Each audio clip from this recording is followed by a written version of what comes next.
Lionel Richie was getting ready to perform in his home state when one of his biggest hits became the joke of the night as fans waited for what seemed all night long to see and hear Lionel Richie, who was for some reason delayed in getting his act together, literally. Evidently, the performance in his home state was a long time in coming, as Lionel himself admitted that he couldn't even remember the last time he played the state and in which city that it was. He said, "I want to say, I'm not sure if it was Birmingham or Mobile, but I can't remember, to be quite honest with you," Richie says. "It's a sin for me to say this. It could have been Auburn. I could have been Birmingham. It could have been Mobile. I don't remember."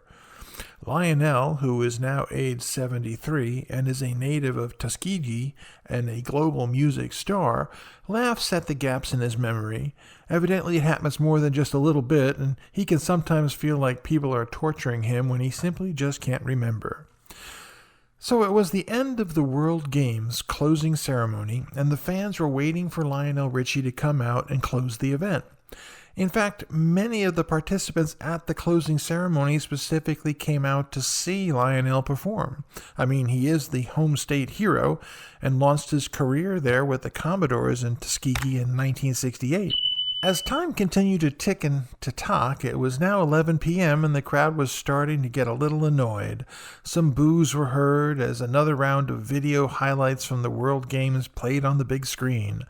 The program was now 3 hours in, and there had been little to no music performance since 10:15.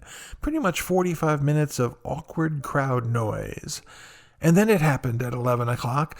Lionel came out on stage and opened up with Dancing on the Ceiling.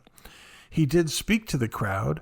I guess he wanted to reassure them of his hometown status, mentioning that he may not have performed in Alabama for quite some time, but his home was here in Tuskegee, and he has been back to the state to visit, not just to do concerts.